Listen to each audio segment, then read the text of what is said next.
You see photos of Machu Picchu and the Sacred Valley your whole life, but honestly, they don't prepare you for how impressive these places actually are.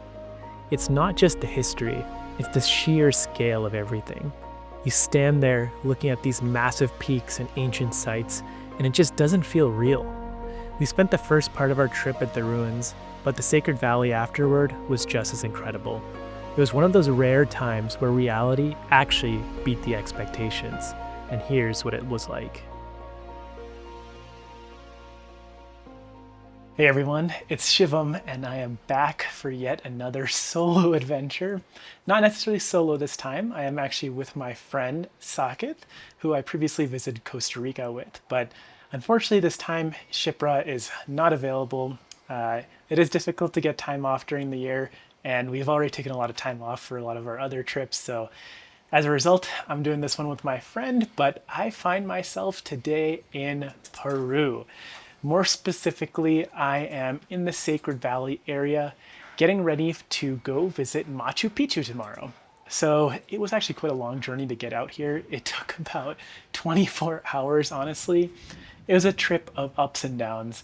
It was an up because I actually was able to secure a very affordable upgrade to business class on Avianca, which was the airline we flew. But despite the trip being long to get here, we're both very excited to check out everything Peru has to offer. So the town we're actually staying in is called Ollantaytambo, and it's actually known as pretty much the gateway to Machu Picchu. It's as close as you can get without being in Aguas Calientes, which is a place which is only accessible by train. So we were able to drive out here from the Cusco airport about 2 hours, and we'll be able to take the train from here as well for about 2 hours up to Aguas Calientes, where we're able to grab a bus and then go visit Machu Picchu. This town is also known for just having really, really scenic views, and we were able to see that all along the way in here. There was mountains on every single road, and it honestly felt a lot like we were almost in Zion. So we're excited to go check out the town and see what else there is to offer. From what I've heard, there's actually some interesting archaeological sites as well. So it's not even 5 minutes from our hotel, and we stopped at our first spot, which is Ollantaytambo Sanctuary. This was a key military strategic point and city for the Incan Empire, and it actually served as a strategic location because it was in the middle of two separate valleys and was able to block off defense from other invading parties. I think it's kind of interesting that this place is here because I had no idea this place was going to be here. I did no research on Ollantaytambo. All I knew is that we had to come here to acclimatize before we go up to Cusco in a couple of days. But this place is pretty sick. It gives a lot of vibes of like that, that really like Machu Picchu type look. Saket was out even calling it the poor man's Machu Picchu. Exactly, yeah, it is. It is, yeah. Because I guess you don't have to get the train tickets here. You don't have to go all the way up, get another ticket to get to Machu Picchu. Instead, you're just here. Exactly, yeah. If history isn't your thing, then meeting llamas can definitely be your thing, because there are cute llamas here and amazing views all the way around. So definitely a good picture spot at very least. Just don't touch the llamas. Otherwise, you'll be like Saket and they might try and attack you. So outside, as usual, there's a bunch of tour guides trying to solicit you to get their services. Saket was about to fall prone to them again, just like he was in Costa Rica. But luckily we talked him out of it. But we've decided on AI tour guides this time around. Technology has improved so much in the past few years. Now we're just asking Gemini and ChatGPT to tell us all about this place and give us a tour of it. Absolutely. It's actually a pretty cool idea. Now you can even just take pictures and just find out everything you want to know. Like, for instance, we found out that this place, it was actually also a very famous religious site because it has the Temple of the Sun, but it was actually one of the Incan strongholds in defending against the Spanish conquistadors. Food in Ollantaytambo is interesting to say the least. You've got a wide assortment of places offering pizza, and then on top of that, there's also a lot of interesting meats. But you can get alpaca burgers, which doesn't sound good. It doesn't sound humane. And also, you can get guinea pigs. Oh man, I'm glad I'm a vegetarian. Don't need to think about eating those things. So last night we ended up turning in a bit early because we were both super, super tired. I still wasn't able to sleep that early, but Saket was out for probably 12 hours. Yeah, I was passed out. Yeah. It was good to have a bed after that really long journey in. Oh, yeah. Yep. But today starts the real journey. We're going up to Machu Picchu, I think so far Peru has been interesting. It's been a mixed bag. I mean, it's got great views, but the food was not particularly amazing. Last night I had pizza, of all things. Yeah, my food was really bad too. Yeah, and then Saka got gelato. Yeah. And they were like giving the flavor tastings, but then they were double dipping. Oh my god, So, dude, not at all sanitary, dude. Yeah, now we're gonna actually head down to the train station to go take the Peru Rail. So we're gonna be going on the Vista Dome Observatory. So we should be getting some good like 360 views all the way up towards Aguas Calientes, where we'll drop off and take a bus over up to Machu Picchu. It'll be a pretty long day today, and we'll be out for the entirety of the day. But I hope the views will be worth it. Yeah, it'll be awesome. One of the 7 wonders of the world.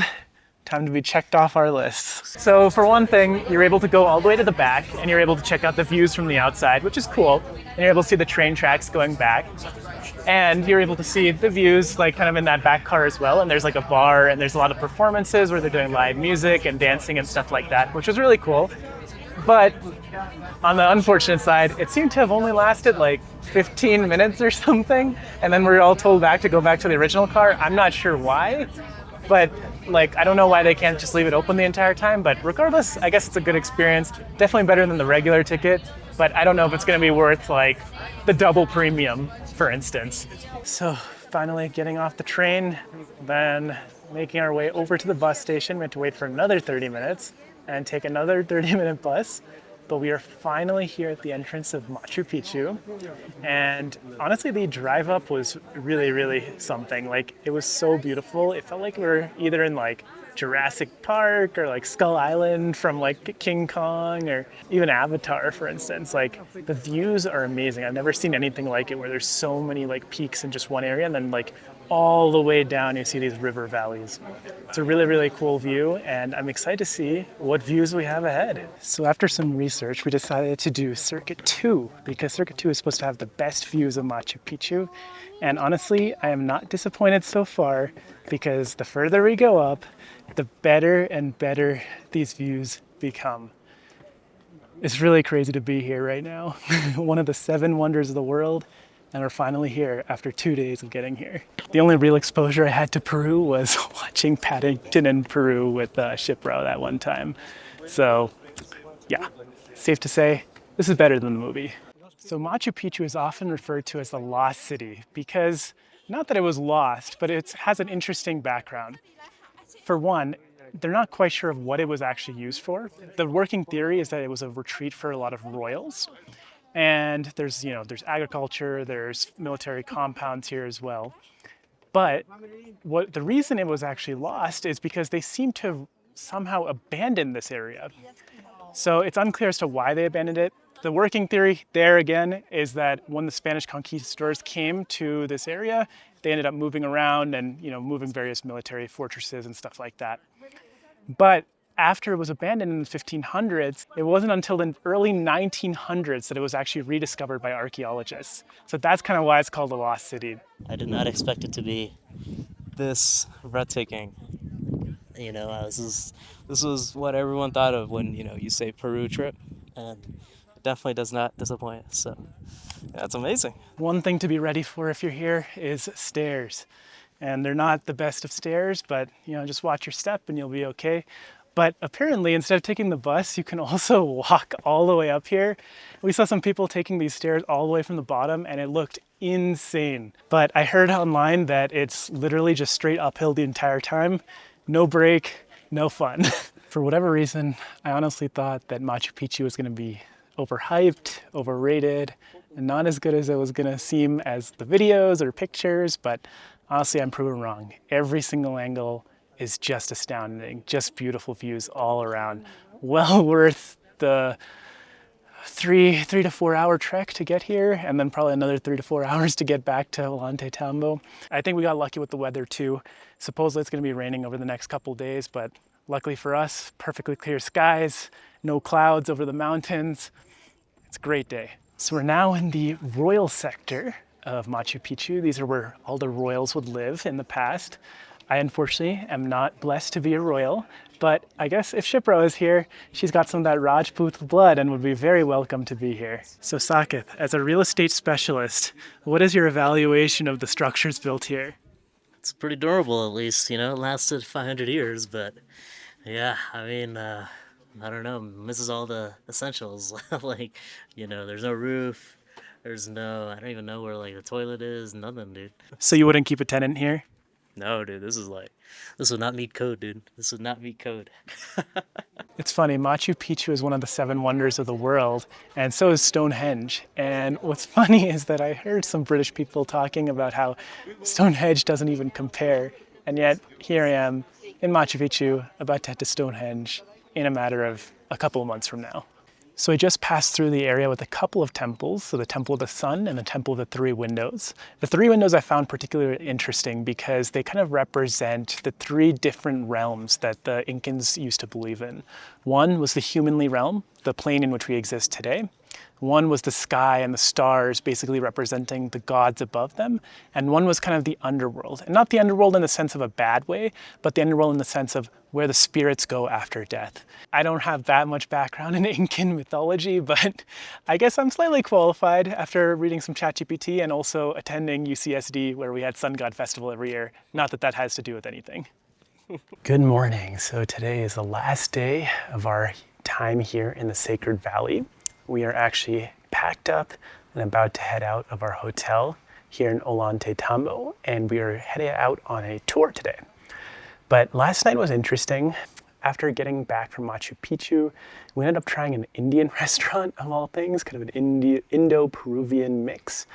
And to say the least, it was a little bit underwhelming, but compared to our first day meal of pizza, it was significantly better. But after that, we were able to go get some dessert as well. And while it was presented very well with fire and all sorts of things, it did not taste that great.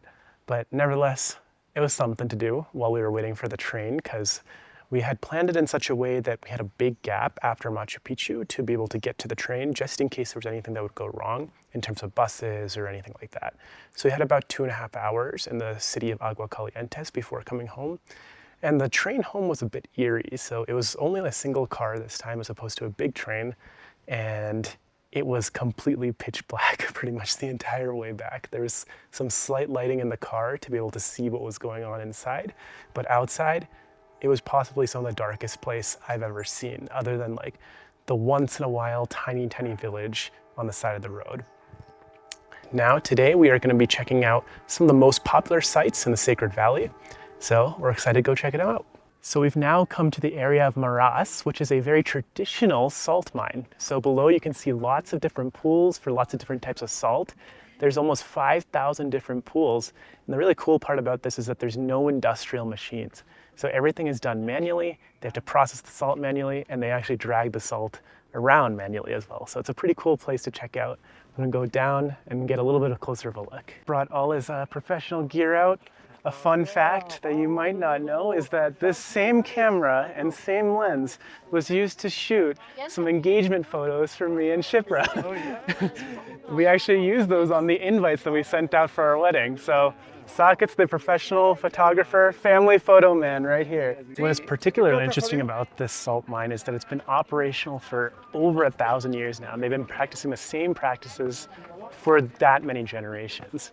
Whether or not the real source of revenue here is salt anymore, that's a question to be answered, if it's just mostly tourism now. But regardless, it's cool to see they're keeping the tradition alive. So we've now made it to the next destination, which is called Moray. So Moray here is, you can see all of these various circles kind of leading up and creating this large agricultural area. So according to our tour guide, the interesting part about this is that it's more of an experimental area. So the Incans would actually use this to acclimatize various different plants at different levels. So they can go from here and then all the way up the hill. They can kind of try different levels and see how the plants acclimatize, as well as they could actually use the spring water that's coming from up in the mountain that way and create channels that move all that water down to the bottom. What's interesting is that we actually learned that even when there's torrential rain or lots of water coming down the channel, this place actually doesn't flood because the Incans also created this leveling of the soil. So at the bottom layer, there'll be stones, then there'll be a layer of sand, and then there'll be a layer of actual dirt in which the plants are planted. And that allowed full absorption of any excess water down into the earth below and kind of flow out into the rivers a distance away. It's a really, really beautiful place to be, and I'm excited to kind of just go walk around the perimeter of this because I think this is one of the most picturesque places here in Peru, right after Machu Picchu. So I just grabbed some lunch. We were able to get some good views of the mountain range as well as a little bit more of a hearty meal than we've been having for the rest of this trip. So that was good, but we are now walking on our way up to Chinchero, which is supposed to be a Incan and Catholic church. So I'm excited to go check out what that is. For now, it's uphill, so I'm slightly dying. Even though I've been taking the Dianlocks, I don't know, tomorrow I have to figure it out because we're going to Rainbow Mountain and that's going to be super high up. Hopefully I'm good by then.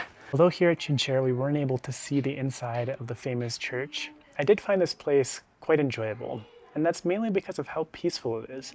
Right now we're closing in on sunset time and there's practically no one here on the streets.